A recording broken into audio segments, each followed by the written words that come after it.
Guys, magandang araw po. Lalo-lalo na po sa ating mga kapwa security guard. Welcome back to my channel. So, sa video ito mga 5-9 ay gagawa tayo ng isang request letter for additional security guard. No? So, siyempre mga 5-9, bago natin pagpatuloy, intro muna tayo.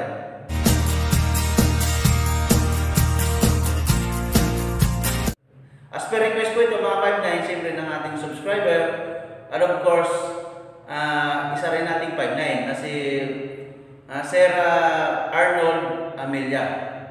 So, thank you so much Sir. Sana po ay meron po kayong makuhang idea sa ginawa ko pong halimbawa ng request letter. Okay? Siyempre, mga 5-9, kung bago ka pa lang po sa aking channel, nanyayaan po kita mag-subscribe.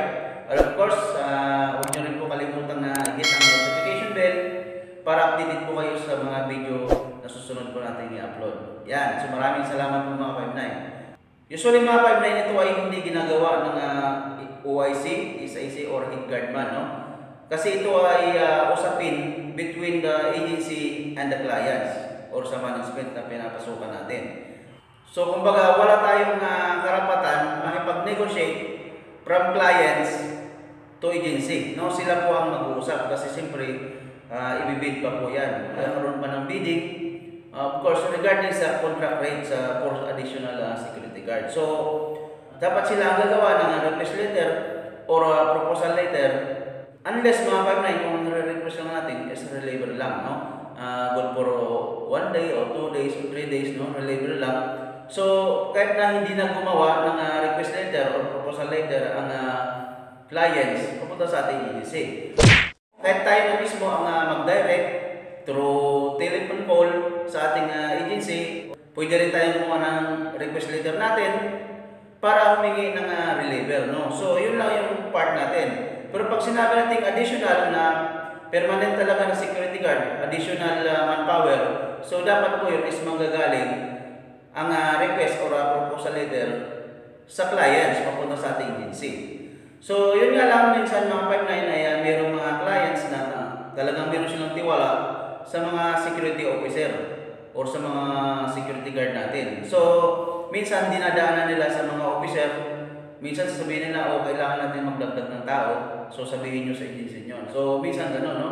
So, of course, ang role natin dito mga 5-9 is parang magiging stepping stone lang tayo from the clients to agency. So, siyempre gagawa tayo ng request letter natin at ilalagay natin doon kung anong sinabi ng management or ng clients.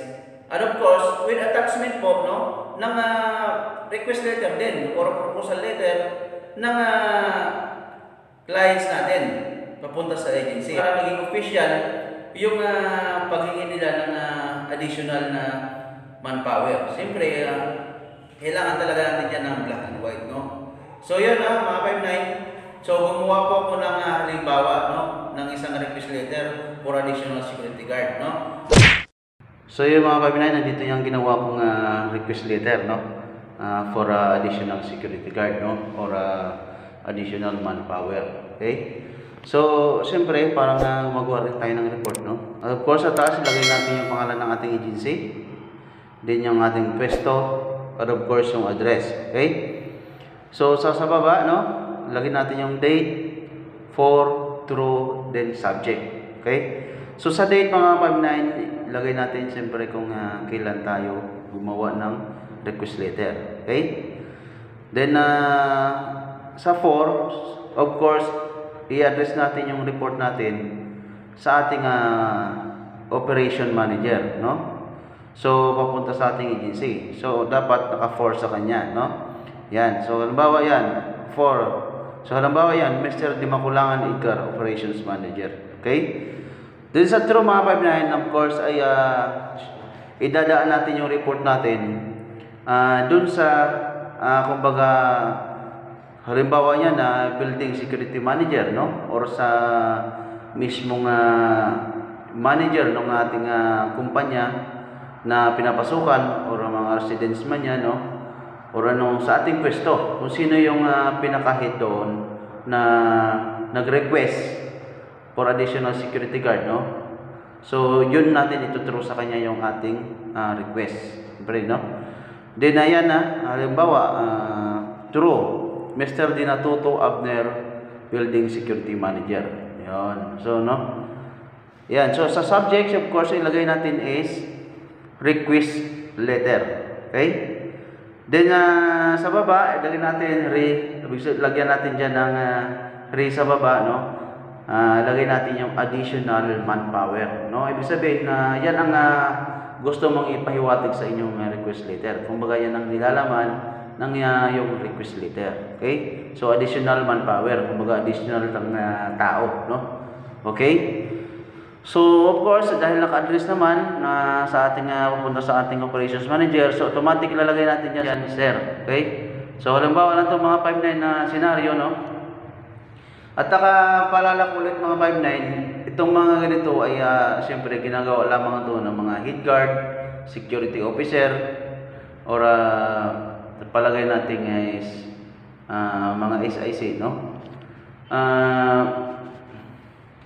Kasi sila ang nakakausap ng management, siyempre dinadaan sa kanila. Ngayon kapag nautusan sila na sila ang magbigay, halimbawa, sabihin sa kanila na sila ang mag-request doon, no? So, siyempre sila ang gagawa ng request letter. Of course, with the attachment nung proposal or request letter din from the management, no? Hindi pwede na gagawa lang tayo ng request letter na walang siyempre attachment galing sa management. Okay? So yan, no? Halimbawa, no? Sir, the homeowner president of Malaya Residence, Mr. Armando Delgado, and the building security manager, Mr. Abner Dinatuto, together with the undersigned, gathered a short meeting today, November 24, no? Halimbawa lang, no? 2022, around 08:00 hour at their office, to explain and discuss their plan regarding the additional manpower from security personnel posted permanently in the exit gate area of the vicinity. Okay? And before the end of the discussion, the management was already decided to have one additional security guard posted at Malaya Residence exit gate area effective as soon as possible with the same contract rate. So, yun, no? After ng siyempre ng meeting, no, talagang napagdesisyonan nila na kailangan talagang maglagay, no, or magdagdag ng isang security guard, no. So as soon as possible, ibig sabihin kumbaga urgent talaga, no. So baba, lagay natin, no. Related to this, the undersigned respectfully inform and requested in your good office for the immediate compliance regarding to the request. Oh, okay? Yun, nakalagay nga dyan. Attach the proposal or request letter from the management of Malaya Residence. So, yan, no? So, halimbawa lang yan na senaryo, no? Mga kasama. Okay? So, din sa baba, of course, lagay natin for information and reference. Yan. So, tatandaan natin lagi mga 5-9. Halimbawa ay gumawa tayo ng isang request letter, kahit anong lasing request letter yan, automatic ilalagay natin sa baba requested by. Okay? Tapos ilalagay nyo yung pangalan nyo, position nyo, and of course signature, no? So doon po sa mga baguhan na SO or SIC or isang head guard, no, or isa kang pinagkatiwalaan dyan sa iyong pwesto, dahil siyempre kumbaga ikaw na yung matagal dyan, no? So in-upgrade ka, ginawa kang head guard. Ito ay isang halimbawa lamang na senaryo, no? Ginagawa ko lamang ito mga kasama. Yan. So sana ay kahit papano ay meron kayong mapulot na idea, ay meron kayong natutunan kahit papano. So yun mga 5-9, maraming salamat po. Sana po doon sa mga baguhan na security officer, mga SIC or head guard, sana po ay nakatulong po itong aking ginawang example ng request letter. And just in case po na kailangan po natin gumawa ng ganun, sana po ay kahit papano ay may nakuha po kayong idea. Okay? So yun mga 5-9, maraming salamat po sa pagsama sa aking video. God bless us all po.